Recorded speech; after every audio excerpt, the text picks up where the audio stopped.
Good morning, ladies and gentlemen. You're welcome to our accounting software training. In this section, we're going to be looking at what the term or concept accounting cycle is. And I did person would like to ask, is it necessary for me to understand an accounting cycle before I can dive into the practical step-by-step guide on how to prepare or process a financial transaction?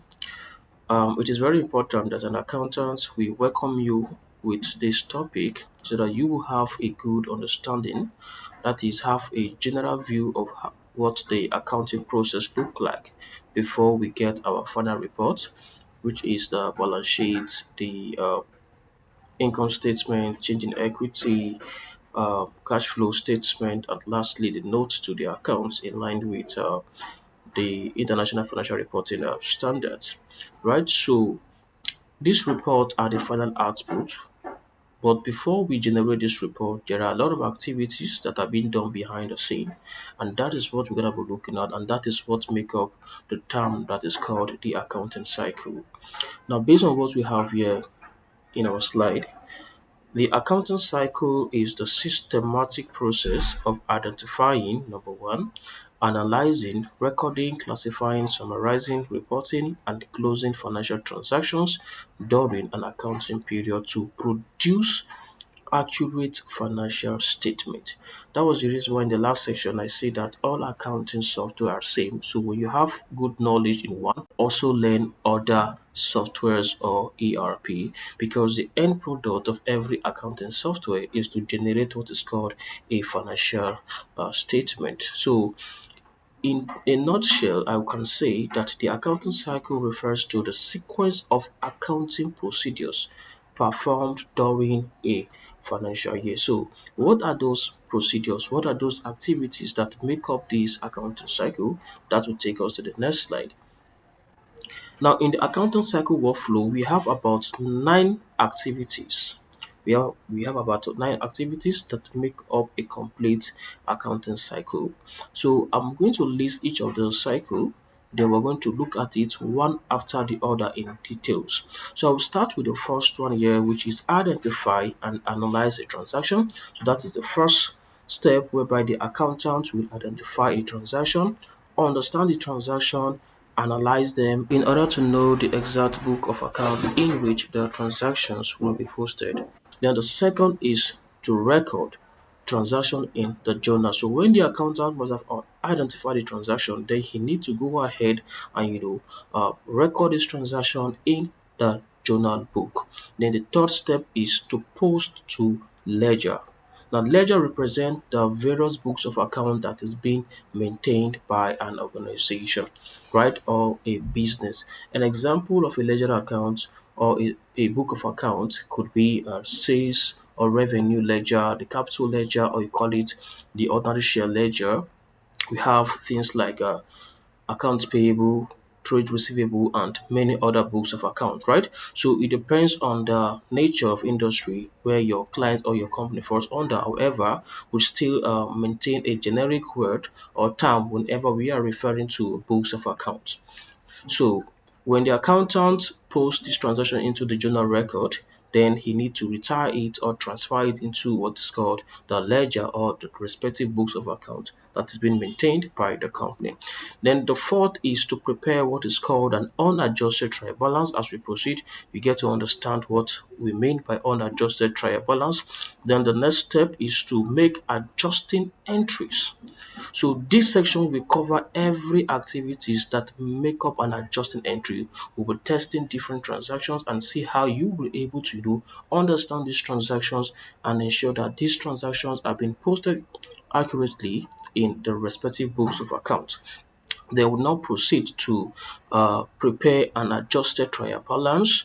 Then the next will be prepare the financial statement, which is the end result of every accounting cycle, because that is what will be communicated. That is what will be issued out to the public or relevant stakeholders. They will also look at how to pass a closing entries. Then lastly, prepare post closing trial balance. So these are the various activities being put in place that make up an accounting cycle workflow. So having said this, let's start with the first transaction in the cycle. Now, the first on the list is identify and analyze a transaction. An accountant must distinguish financial transaction from a non-financial transaction. Note that only transactions that are monetary and measurable are what posted. That simply means that an accountant you should be able to have the ability to identify a transaction. It is only when you can be able to identify a transaction, you will know if you have to post it, if the transaction in question is a financial transaction or a non-financial transaction. Usually, while posting into our various book of accounts, we ensure that such transaction must be a financial transaction and such transaction must be monetary and also be measurable. So having identified that transaction, the next course of action is that the accountant should be able to understand the nature of such transaction. By understanding the nature of transaction, it will give the accountant the idea to know the respective book of account that he's supposed to post such transaction, so that you will not take transaction that is meant for sales and post it in expense, or you take an expense and post into an income ledger. So it will not really make any sense. So as an accountant, you need to understand the nature of the transaction. So we have this simple example here that says Ade Enterprise starts his business with a sum of 5 million naira capital. Now, out of the 5 million naira, he purchased inventory worth 4 million naira, and 1 million naira was used to pay for a shop rent for 2 years. So this is a transaction. And what kind of transaction is this? It is called a financial transaction because it is monetary in nature and it is what measurable. So therefore, as an accountant, I will be able to post this transaction to the exact book. Now, the second question will now be, where will I post this transaction? Now, having understand the line transaction very well, it says that Ade Enterprise starts the company with 5 million naira. That simply means 5 million naira is the capital investment, right? So there will be an account created called the capital ledger account, or you call it the capital account, right? Now they now move further to say that the 5 million naira was used to purchase an inventory that worth 4 million naira. That means an account needs to be opened called inventory ledger. Then we'll move ahead and it says that 1 million naira was paid for rent. 1 million naira was paid for rent, so we need to create a prepayment rent account and post the 1 million naira. So these are the various books that will be opened because of these simple transactions presented before us. So that's all about the first step. So let's move to the second step. The second step says record in the journal. Record in the journal. A lot of students have challenge in this area because they don't really understand what the term or the concept journal truly represent. A journal is the first place transactions are entered before being transferred to the respective ledger account.